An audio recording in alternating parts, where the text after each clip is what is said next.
Hi friends, நாம் ரொம்பவே எதிர்பார்த்தோம். ப்ளே ஆஃபில் 3 மேட்ச் இருக்குது. இந்த 3 மேட்ச்சில் ஏதாவது ஒரு 2 மேட்ச் கண்டிப்பாக ஜெயிப்பாங்க அப்படிங்கிறத ரொம்பவே எதிர்பார்த்தோம் சிஎஸ்கே. ஆனால் 3 மேட்ச்சுமே ஜெயிக்கல அப்படிங்கிறது ரொம்பவே அதிர்ச்சியாக இருந்துச்சு.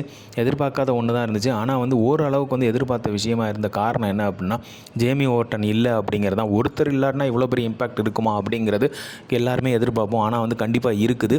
ஏன்னா பல இடத்துல எங்கெல்லாம் பிரேக் கிடைக்கலையோ, விக்கெட் கிடைக்கலையோ அங்கெல்லாம் ஒரு பிரேக் கொடுத்துருக்காரு ஜேமி ஓவர்டன்.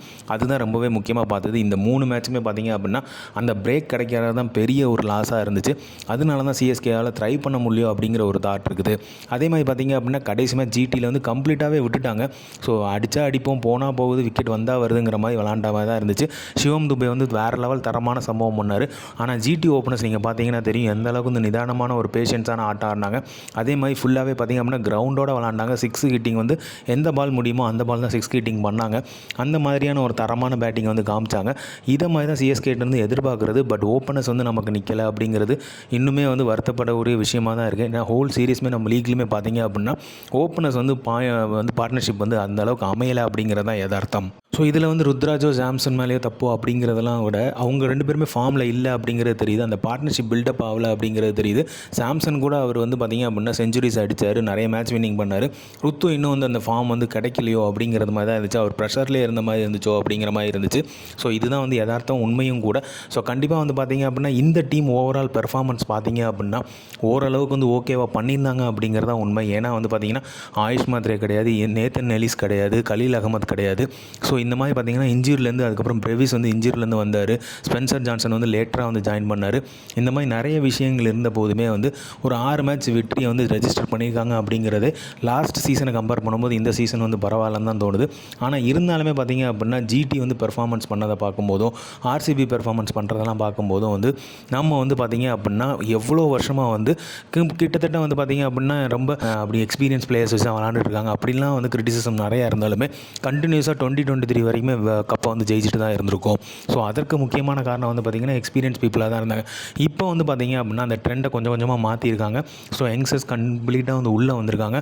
அவங்கள கரெக்டான ஆட்கள் இப்போ பிக் பண்ணியிருக்க மாதிரி தான் தோணுது. ஏன்னா கார்த்திக் சர்மாவும் அவரோட வேலையை காமிச்சிருக்காரு. அதே மாதிரி உர்வில் பட்டேலும் பார்த்திங்க அப்படின்னா ஃபாஸ்டஸ்ட் 50 எடுத்து அவரோட வேலையை காமிச்சிருக்காரு. அதே மாதிரி ஆயுஷ் மாத்ரே ஃபர்கெட்டே பண்ணக்கூடாது. அவர் இன்ஜுரியில் போயிட்டார். அவரும் இருந்தார் அப்படின்னா வேறு மாதிரி இருந்திருக்கும். ஸோ அந்த ஒரு ஸ்பாட், அந்த ஒரு 1 டவுனாக இருந்திருக்கணும், ஓப்பனிங்காக இருக்கணும். இந்த 3மே பார்த்திங்க அப்படின்னா டாப் 4 டீம்ஸுமே செம்மையாக செட் ஆகிருக்குன்னு தான் சொல்லணும். ஸோ மிடில் ஆர்டருமே ஹெல்ப் பண்ணியிருக்காங்க, இல்லைன்னு சொல்ல. ஆனால் சிஎஸ்கேயில் மிடில் ஆர்டர் தான் நிறைய மேட்ச் நின்று விளாண்டுருக்க மாதிரி எனக்கு தோணுது. ஏன் பார்த்திங்க அப்படின்னா கார்த்திக் சர்மா ஒரு சில மேட்ச் இருக்கட்டும், சிவம் தூபே இருக்கட்டும், இல்லை பார்த்திங்க அப்படின்னா ஜெம்மி ஓவர்டன் இருக்கட்டும், இவங்கெல்லாம் தான் மிடில் ஆர்டரில் நின்று விளாண்ட மாதிரி ஒரு ஃபீல் இருக்குது. சுரேஷ் ரெய்னா மாதிரி ஒரு 1 டவுனை ஃபில் பண்ணுறது ஆயுஷ் மாத்ரே பண்ணியிருந்தார். ஸோ அவர் இன்ஜுரி ஆகி போக வேண்டிய சுச்சுவேஷன் ஆனால தான் லாஸ்ட் சீசனுமே 4 மேட்ச் தான் விளாண்டாரு. இந்த சீசனும் 4-5 மேட்ச் தான் விளாண்டுருக்காரு ஆயுஷ் மாத்ரே. ஸோ அதனால் ஒரு கம்ப்ளீட் சீசனாக இவங்க எல்லாருமே களத்தில் இறங்கும்போது ருத்ராஜ் அந்த ப்ரெஷரை ஃபீல் பண்ண மாட்டார். ஸோ அதனால் அவர் ஈஸியாக அடிக்கலாம் அப்படிங்கிற மாதிரி தாட் இருக்குது. ஸோ டெவில் பிராவேஸ்மே பார்த்திங்க அப்படின்னா அவருமே இந்த சீசனில் சரியாக பெர்ஃபார்ம் பண்ணல. அவரும் இன்னும் கொஞ்சம் நல்லா விளையாடணும் அப்படிங்கிற எதிர்பார்ப்பு இருந்துகிட்டு இருக்குது. பவுலிங்கை விட பார்த்திங்க அப்படின்னா பேட்டிங் தான் நான் சொல்லுவேன். பேட்டிங் மோர் கான்சன்ட்ரேஷன் பண்ண வேண்டிய சிச்சுவேஷனில் இருக்கும். பவுலிங் ஓரளவுக்கு டைட் பண்ண தான் செய்கிறோம். சம்டைம்ஸ் பவுலர்ஸ் விட தான் செய்வாங்க. 2020 பொறுத்த வரைக்கும் பார்த்திங்க அப்படின்னா பேட்டர்ஸ் கேம் தான் சொல்லுவேன். அந்தளவுக்கு ஒரு ஸ்ட்ராங்கான பேட்டிங் டீம் தான் எடுத்துகிட்டு போக முடியும். பவுலிங் டைட் பண்ண முடியும், எல்லாமே பண்ண முடியும். ஆனால் ஸ்கோர்ஸ்லாம் பார்த்திங்க அப்படின்னா 200+ தான் இப்போ மினிமமாகவே அப்படி விளாட்றாங்க. அப்படி இருக்கும்போது எப்படி எடுக்க முடியும் அப்படிங்கிறத தான் யோசிக்கணும். ஸோ அதனால் பார்த்திங்க அப்படின்னா கம்ப்ளீட்டாகவே லெகசி மாறி இருக்குது. எம்எஸ் தோனி ஒரு லெகசியை பில்டப் பண்ணி வச்சுருக்காரு. அதுலேருந்து பார்த்திங்க அப்படின்னா இப்போ யங்ஸ்டர்ஸ் ஃபுல்லாகவே வந்திருக்காங்க. டீமே கம்ப்ளீட்டாக ரீஷஃபுல்லாக இருக்குது. ஸோ அதனால் அந்த சாம்பியன்ஷிப் எடுக்கிறதுக்கு டைம் எடுக்கும். அது நல்லாவே அண்டர்ஸ்டாண்ட் ஆகுது. பட் ஆனால் இன்னுமே ப்ளே ஆஃப்குள்ளே நம்ம போகாமல் இருக்கக்கூடாது. ஸோ அது நெக்ஸ்ட் சீசனில் எப்படி பண்ண போகிறாங்க, டீம் மேனேஜ்மெண்ட் என்ன பண்ண போகிறாங்க, ஏதாவது சேஞ்சஸ் வரப்போகுதா, பிளேயர்ஸ் எப்படி உள்ளே வர போகிறாங்க, யார் வெளியே போக போகிறாங்க அப்படிங்கிற எக்ஸ்பெக்டேஷன் நிறையவே இருக்குது. அகில் ஹுசைன், நூர் அகமது, குர்ஜித் சிங், அதுக்கப்புறம் ஏகே, இவங்க எல்லாருமே நல்ல பவுலர்ஸாக தான் இருக்கிறாங்க. அதே மாதிரி ஸ்பென்சர் ஜான்சன் இருக்காங்க, நேத்தன் எலிஸ் இருக்காங்க, கலீல் அகமது இருக்காங்க. இவங்க எல்லாருமே டைம்லி சப்போர்ட் பண்ண தான் செய்கிறாங்க. நல்லாவே அவங்களோட பவுலிங் மூலமாக வந்து டைட் ஓவர்ஸ்லாம் போட்டிருக்காங்க. நீங்கள் நல்லாவே பார்த்தீங்க அப்படின்னா சிஎஸ்கே மேட்சஸ் எல்லாமே மோஸ்ட்டாக வந்து கடைசி வரைக்கும் எடுத்துகிட்டு போவாங்க. அந்த இது வந்து இன்னுமே இருந்துகிட்டு தான் இருக்குது. இந்த எம்எஸ்டி இருக்கும்போதும் எப்படி இருந்துச்சோ அதே மாதிரி இப்போவுமே இருக்குதுங்கிறத ஃபீல் பண்ண முடிஞ்சுது. அந்தளவுக்கு டைட்டாக தான் எடுத்துகிட்டு போனாங்க. அதே மாதிரி பேட்டிங்குமே டைட்டாக க்ளோஸாக கொண்டு போனாங்க. எஸ்ஆர்ஹெச் மேட்சாக இருக்கட்டும், பிபிகேஎஸ் மேட்சாக இருக்கட்டும், இதெல்லாம் வந்து யதார்த்தமாக வந்து பக்கத்தில் போய் தான் விட்டாங்க அப்படிங்கிறத சொல்ல முடியும்.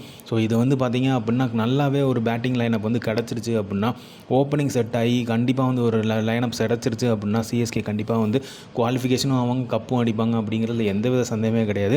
இன்னொன்று பார்த்தீங்க அப்படின்னா ரொம்பவே மக்கள் தோனி அவர்கள் வந்து விளையாடுவாரா அப்படிங்கிற எதிர்பார்ப்பு இருக்குது. இன்னொரு பக்கம் பார்த்தீங்க மக்கள் எதிர்பார்க்குறது ஓப்பனிங் வந்து பார்த்தீங்க அப்படின்னா ஃபாரின் பிளேயர் யாராவது இருந்தாங்கன்னா நல்லாயிருக்கும் அப்படிங்கிற எதிர்பார்ப்பு இருக்குது. ஏன்னா சிஎஸ்கே அப்படி தான் வந்து விளாண்டுருக்காங்க. இது வரைக்குமே பார்த்தீங்க அப்படின்னா ஒரு ஆசி பிளேயர் இல்லை நியூசிலாந்து பிளேயர் வச்சு தான் ஓப்பனிங் வந்து இறங்கியிருக்கும். ஸோ அந்த ட்ரெண்ட் வந்து ஃபாலோ பண்ணாமல் இருக்காங்களே அப்படிங்கிற ஒரு ஆச்சரியம் இருக்குது. இருந்தாலுமே இந்த 2 பேருமே நல்லா விளையாடக்கூடிய ஆட்கள் தான். இவங்க வந்து கொஞ்சம் வந்து கிளிக் ஆகிட்டாங்க அப்படின்னா வேறு லெவல் சம்பவமாக இருக்கும். அதில் எந்தவித டவுட்டுமே கிடையாது. அதே மாதிரி பார்த்திங்க அப்படின்னா வெண்டிஸ், அதாவது வெஸ்ட் இண்டீஸ் பிளேயருமே உள்ளே இருக்காமல் இருக்கிறது வந்து ஒரு சின்ன ஒரு ட்ராபேக்காக இருக்குமோ அப்படிங்கிற ஒரு தாட் இருக்குது. ஏன்னா அவங்களோட ஃபீல்டிங்குமே நல்லாயிருக்கும். ஸோ ஃபீல்டிங் வந்து எந்த அளவுக்கு எக்ஸ்டெண்ட் பண்ணுறோமோ மேட்ச்சுமே நம்ம கையை விட்டு போகாது அப்படின்னு சொல்லி தோனி அவர்கள் சொல்லுவார். அதை வந்து ஃபாலோ பண்ணுறதுக்குமே நல்லாயிருக்கும்னு நினைக்கிறேன். ஸோ இந்த மாதிரி ஃபாரின் பிளேயர்ஸ் பார்த்திங்க அப்படின்னா இந்த தடவை ஒரு 3 பேர் தான் உள்ளே வந்திருப்பாங்க அப்படிங்கிற மாதிரி தான் இருந்துச்சு. மித்த எல்லாமே இந்தியன் பிளேயர்ஸ் தான். அது நல்லாவே இருந்துச்சு. கரெக்டு தான்.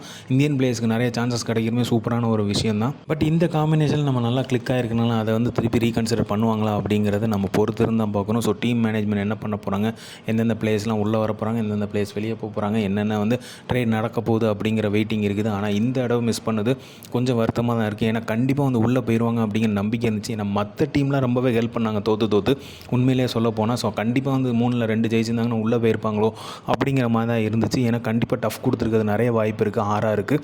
ஏன்னா அவங்க 16 பாயிண்ட், நம்ம 2 மேட்ச் ஜெயிச்சிருந்தாலுமே 16 பாயிண்ட்ஸ் வந்திருப்போம். ரன் ரேட்டில் வேணால் போகிறதுக்கு வேணால் சான்ஸ் இருந்திருக்கும் அப்படிங்கிற மாதிரி தெரியும். ஆனால் நம்ம ஜெயிச்சிருந்தோம் அப்படின்னா மோர் ப்ரெஷராக இருக்கும். ப்ரெஷர் போட்டிருக்கும்போது கண்டிப்பாா மும்பை இந்தியன்ஸ் வந்து ஆர்ஆராக ஜெயிக்கிறதுக்கும் வாய்ப்புகள் இருந்திருக்கும். பட் ஆனால் அது எல்லாமே நழுவு விட்டுட்டோம் தோணுது. இருந்தாலுமே வந்து கண்டிப்பாக கம்பேக் கொடுப்போம், ஸ்ட்ராங்கராக கொடுப்போங்கிறதுல எந்தவித டவுட்டுமே இல்லை. 5 டைம்ஸ் ஐபிஎல் கப் வாங்கியிருக்கோம். ஸோ இதை வந்து கண்டினியூ பண்ணணும். ஸோ இனி வர டீம் யங்ஸ்டர்ஸ் தான் வந்து இதை கொண்டு வர போகிறாங்க அப்படிங்கிறதுமே ரொம்ப எதிர்பார்ப்பு இருக்குது. ஸோ சென்னை மக்கள்லேருந்து சரி, இந்தியா ஃபுல்லாகவே ஃபேன்ஸ் அதிகமாக சிஎஸ்கேக்கு தான் இருக்குது. ஸோ அதை வந்து பார்க்கும்போது பார்த்தீங்க அப்படின்னா கண்டிப்பாக கிரவுண்ட் லெவலில் நல்லாவே. ஸோ வெயிட் பண்ணி பார்ப்போம் அடுத்த தடவை வந்து எப்படி பண்ணுறாங்க, என்ன மாதிரி சேஞ்சஸ் வருது அப்படிங்கிறத. இந்த மாதிரி கிரிக்கெட் அப்டேட் தெரிஞ்சுக்கிறதுக்கு லைக் பண்ணுங்கள், ஷேர் பண்ணுங்கள். மட்டைப்பந்து இன்சைட்ஸ் வந்து சப்ஸ்கிரைப் பண்ணுங்கள். தேங்க்யூ.